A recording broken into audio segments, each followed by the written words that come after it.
Hey guys, Ashley here. If you notice, the background behind me is different. And if you didn't know, I recently moved houses. So in the process of kind of like decorating a new room, finding that aesthetic, you know, so if the backgrounds keep changing for the next couple videos, bear with me. I'm trying to just find my proper filming setup. But for now, we are in front of my lovely wooden shelves from IKEA, brand new, newly built. They just hold all my lovely manga things and K-pop things, which are up there, which you can't see, but believe me, it's up there, peeps. Yeah, it is.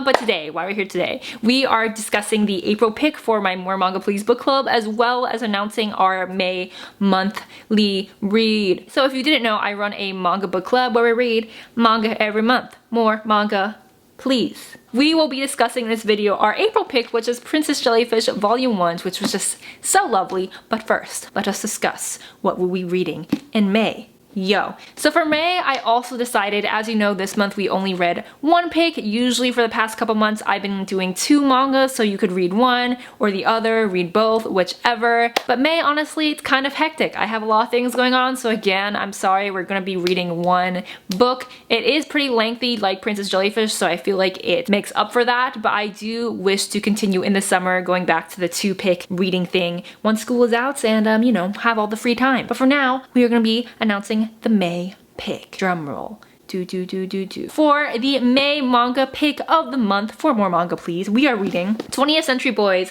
by Naoki Urasawa. Look at it. Look at the colors. Look at the green. If this author sounds familiar to you, he is also the author of the series Monster, which I have talked about before and really love. If you can see, it's actually right here. This one, if that looks familiar, which is kind of like a psychological thriller mystery kind of thing. So when I found out that his other work was being translated to print in America, I was like, heck yeah, I want it. Let's go. I want to experience this new era of this with all of you. Yes, I actually don't know what this is about too much, so I'm just gonna read the back for you real quick. But the back, lovely. It says, 20th Century Boys. Humanity, having faced extinction at the end of the 20th century, would not have entered the new millennium if it weren't for them. In 1969, during their youth, they created a symbol. In 1997, as the coming disaster slowly starts to unfold, that symbol returns. This is the story of a group of boys who try to save the world. That just sounds really epic and nice. And also, I have said this before, I really love Urasawa's art style. It's very nostalgic and almost kind of early 90s anime. I just find it really unique and original and classic, and he always has really strong characters and plots, and I'm just really excited to see what 20th Century Boys is about. What are these boys gonna do? What's happening? Did I pick this up because it was possibly maybe featured on a Run episode recently? Maybe. Sorry for the trash. Very excited to pick up another work by him. Yee! Like always, you have a month to read this. Our discussion video will be up on May 31st, which is a Friday, so you have to then pick it up. Pick it up. Links are below. So that was the pick for May. I hope you all read that with me this month. But let's get to discussing Princess Jellyfish Volume 1, which we, you know, so lovely read. So just to recap, Princess Jellyfish, we followed Tsukumi, who lives at the Amazicon, which is like a safe haven for the otaku girls. She lives with these kind of like outcast, nerdy, geeky weird girls, and then their lives kind of get changed when this woman enters the picture who's like a fashionista, a fashion icon, very girly, and their lives just kind of change from there. It gave me very, had you seen that one movie with Amanda Bynes? It's like Sydney White or something, where she finds this haven for the geeky guys and then she makes them all over. This was Sydney White. Princess Jellyfish is Sydney White. This is Amanda Bynes.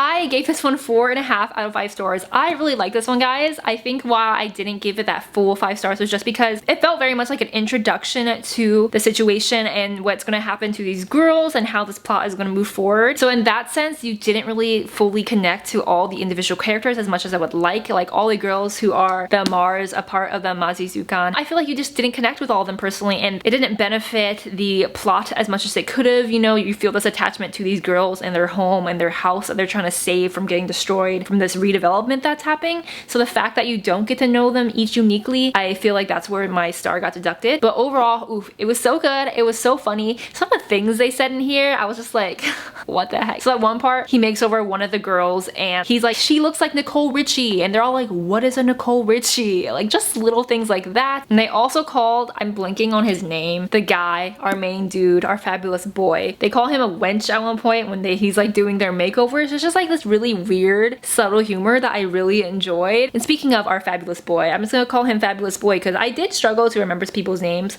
Again, I feel like that was that disattachment from knowing the characters very well. So Fabulous Boy here, he dresses as a woman to kind of get away from his lifestyle and political, I guess, expectation of his family and their position in politics, in the world. They're rich, they're wealthy. Yeah, I actually knew going into it that he was already a guy, so it wasn't a plot twist for me. I don't know if it was for you guys, and it happens very shortly at the beginnings. It's interesting where this is going because at first we see him as a woman, so I kind of assumed like, oh, maybe he is transgender or just like dressing up as a woman. I guess like questions of his sexuality did come to play, but it seems like he kind of likes Tsukumi. I'm interested to see and learn more about him personally because all that stuff with his mom is very interesting. We just barely touched the surface with that. So that development of his crush on her was kind of like, ooh, ooh, ooh, but then, you know, she likes the older brother and I'm just like, okay, what's happening? Speaking of the older brother, when that whole thing when he got manipulated by that woman, that was like trashy hoe. Bitch is a hoe,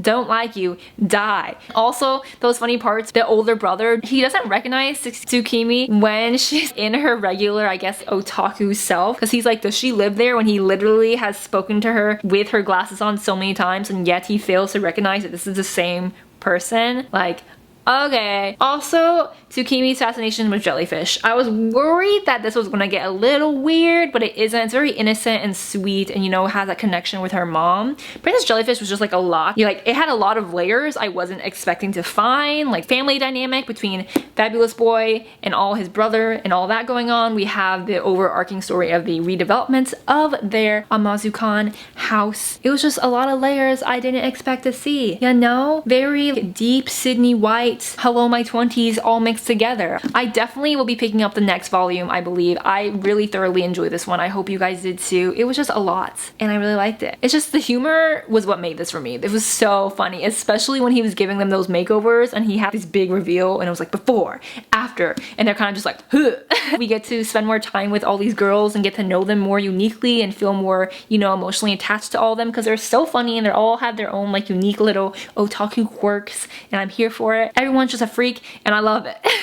So yeah, definitely will be picking up volume 2. A lot of it was just self-discovery and like what it means to fit in with everybody else in society and what lengths you might go to change your appearance for that reason. So that is the end of this month's More Manga Please wrap up and discussion. Yo. So yes, hope you enjoyed this one. I really hope a lot of you pick up 20th Century Boys. I feel like it's a genre a lot of us don't read and I don't know what that genre is exactly. Like apocalyptic, weird. I'm not really sure what genre this would be. I'm excited to see, you know, branch out, try a new thing. Yo, yo, yo. Alright guys, thank you for watching and if you're not already, follow More Manga Please on Instagram and Twitter at More Manga Please where I post all the updates and lovely things. Keep sending me pictures of you reading. I always enjoy those so much and I repost them on my stories for the month. It's a great, lovely time. Again, bear with me as this filming setup changes or stays. I'm not really sure. How do you feel about this? I don't know how I feel about this. Alright guys, my name is Ashley. This is ashleyoutpaged and I will see you guys next time. Bye! Thank you!